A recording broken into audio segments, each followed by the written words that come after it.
Assalamualaikum warahmatullahi wabarakatuh. Kembali lagi dengan saya Silmi Adinda Putri. Di topik atau pembahasan kita kali ini yaitu kita membahas tentang konsep dasar supervisi pendidikan di sekolah. Kita lihat dari pengertian. Pengertian supervisi terdiri atas dua kata super dan visi. Super artinya segala sesuatu yang nilainya melebihi dari kebanyakan yang biasanya dilakukan oleh orang lain.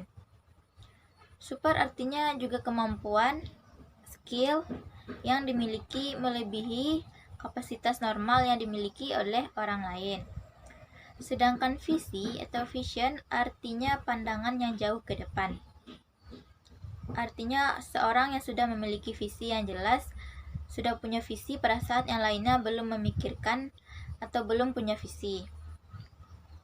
Yaitu artinya mereka punya perspektif atau selangkah lebih maju dari orang lain.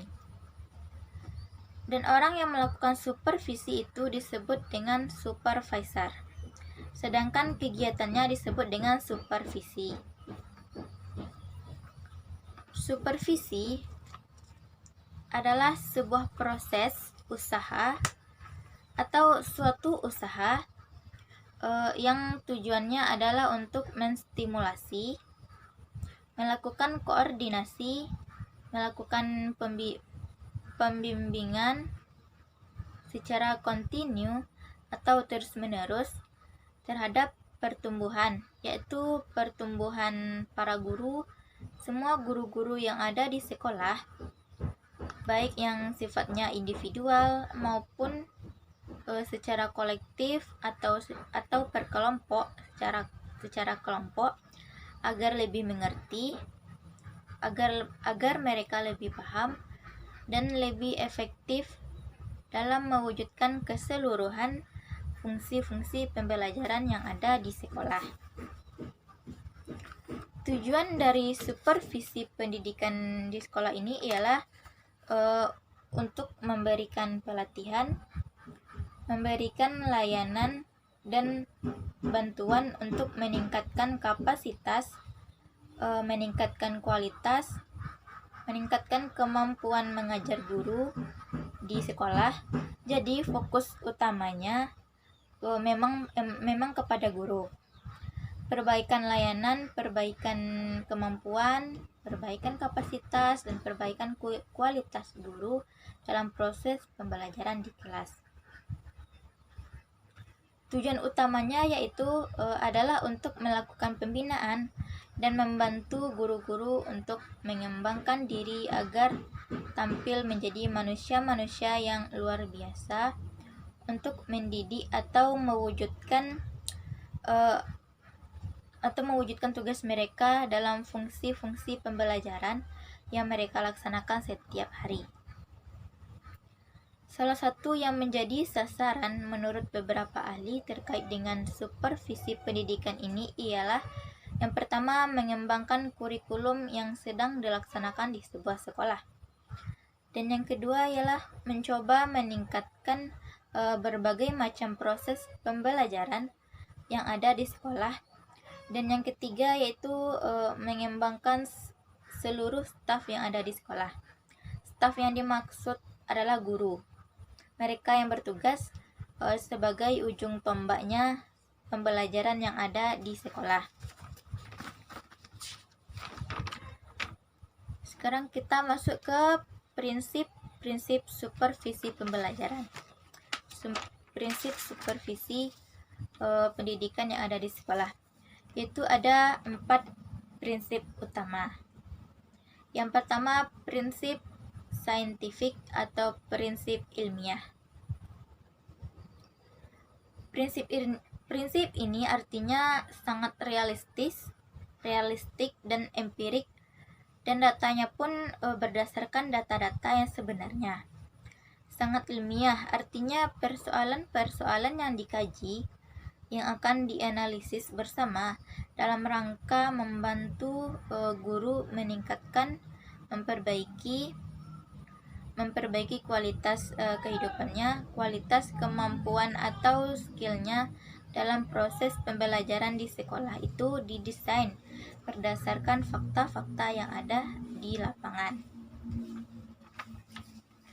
Prinsip yang kedua yaitu prinsip demokratis.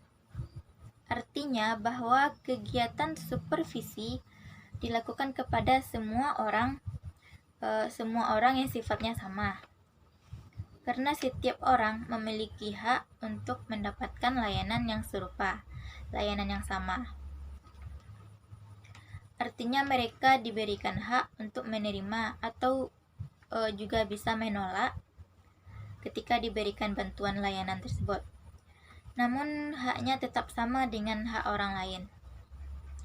Sangat terbuka, jadi kegiatannya pun dilakukan untuk atau desain layanan membantu mereka memperbaiki proses atau memperbaiki diri dan kemampuan dalam kaitannya dengan kemampuan mengajar, hal-hal yang terkait dalam proses pembelajaran di kelas, di sekolah.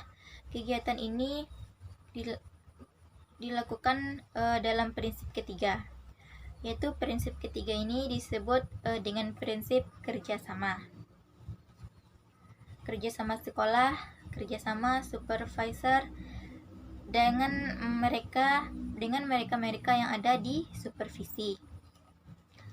Ada skala, ada prioritas dan kondisi di mana semuanya bekerja secara bersama-sama. Karena supervisor tidak bisa bekerja sendiri tanpa adanya mereka yang ada di supervisi. Dari orang-orang yang akan diberikan layanan, mereka harus terbuka atau welcome bahwa mereka ingin memperbaiki diri dan ingin dibantu. Mereka harus rela terbuka untuk dibantu melalui berbagai proses yang dipandang oleh sekolah dalam supervisor, dan supervisor sebagai solusi yang dilaksanakan. Misalnya terkait dengan kualitas pembelajaran atau kualitas cara mengajar guru atau skill mengajar. Prinsip yang keempat ialah prinsip konstruktif. Dalam rangka membangun, yaitu prinsip konstruktif ini yaitu dalam rangka membangun, dan prinsip kreatif yaitu membangun atau membuat segala sesuatu menjadi lebih baik dan meng-create segala sesuatunya yang tidak ada menjadi ada, dan yang 3 menjadi 4, yang 4 menjadi 5, dan begitu seterusnya. Dalam rangka membina, membuat segala sesuatu yang dimiliki oleh guru, persoalan-persoalan yang dimiliki guru teratasi sehingga mereka terampil menjadi pendidik yang lebih baik dan dapat diterima oleh semua peserta didik, sehingga tujuan dari proses pembelajaran menjadi lebih mudah dicapai. Nah, prinsip lainnya dari supervisi pendidikan ini ialah prinsip salah satunya prinsip positif, seperti prinsip progresif, yaitu maju selangkah demi selangkah dengan mantap. Artinya ada perbaikan dari level ke level. Jadi guru-guru yang diberikan layanan supervisi ini, mereka tidak berada di satu titik yang sama, melainkan ada perbaikan demi perbaikan, meski tidak berubah secara drastis, tapi ada peningkatan. Ada peningkatan dari satu langkah ke langkah berikutnya. Ada juga yang menyebutnya sebagai prinsip inovatif, artinya pembaharuan, adanya perubahan dan inovasi atau hal-hal baru dalam kegiatan proses supervisi pendidikan. Ada juga yang namanya prinsip aman, yang berarti menimbulkan rasa aman bagi kedua belah pihak, bagi supervisor maupun guru yang dilayani. Ada juga prinsip reflektif. Nah, prinsip ini memberikan kesempatan kepada supervisor dan yang disupervisi, artinya kedua belah pihak, untuk melakukan evaluasi terhadap diri mereka masing-masing atau terhadap diri mereka sendiri. Supervisor melakukan evaluasi diri dan yang disupervisi juga begitu.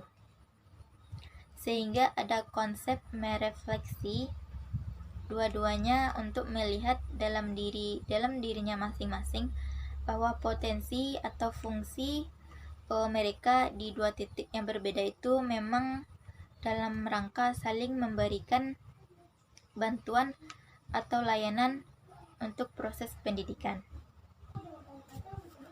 Nah, ada juga prinsip-prinsip negatif. Nah, beberapa prinsip negatif ini harus dihindari. Misalnya, supervisi tidak boleh dilakukan atau dilaksanakan secara otoriter, karena ada dampaknya atau kebiasaan yang sulit ditolak, yaitu mencari kesalahan orang lain, mencari-cari kesalahan. Nah, hal tersebut harus dihindari oleh supervisi maupun supervisor. Dan supervisi juga tidak boleh dilaksanakan berdasarkan pangkat, karena semuanya sama.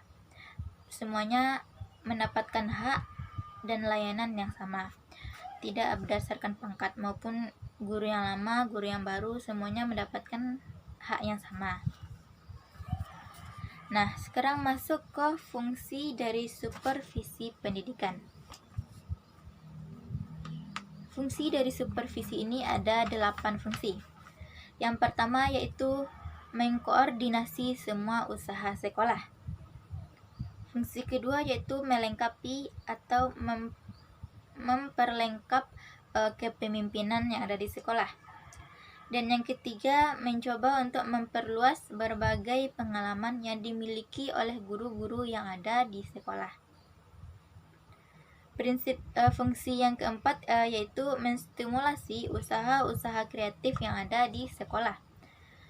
Fungsi kelima yaitu memberikan berbagai fasilitas termasuk penilaian yang secara terus-menerus dilakukan di sekolah dalam proses kegiatan supervisi. Fungsi keenam, menganalisis situasi belajar mengajar yang terjadi di sekolah.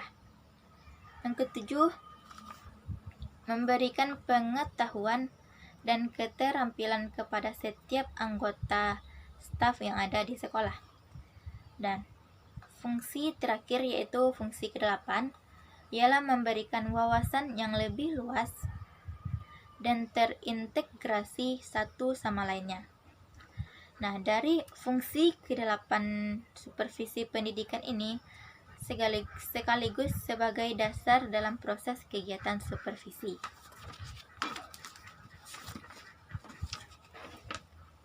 Nah, sekarang peranan dari supervisi pendidikan. Seorang supervisor dapat berperan sebagai koordinator, juga dapat berperan sebagai pemimpin kelompok,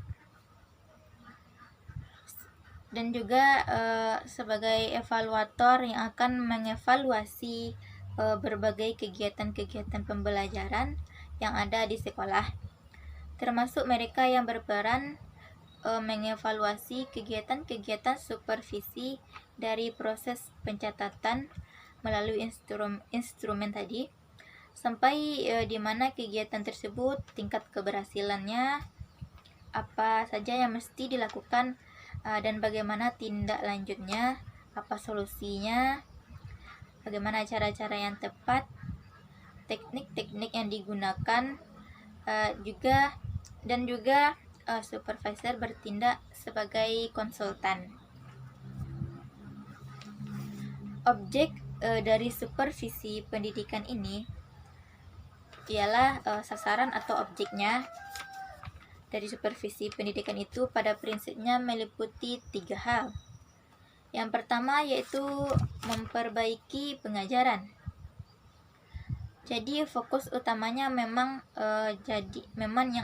yang diperbaiki ialah proses pengajaran melalui proses kualitas mengajar guru di sekolah. Yang kedua yaitu pengembangan kurikulum. Dan yang ketiga pengembangan staf. Jadi memang yang dikembangkan ialah kemampuan atau skill-skill orang-orang yang ada di sekolah, khususnya bagi guru yang mengajar di kelas.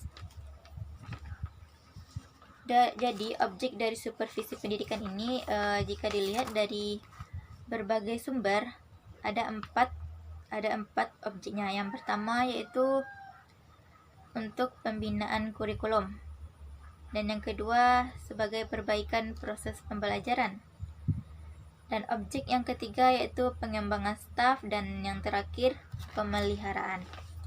Jadi tiga hal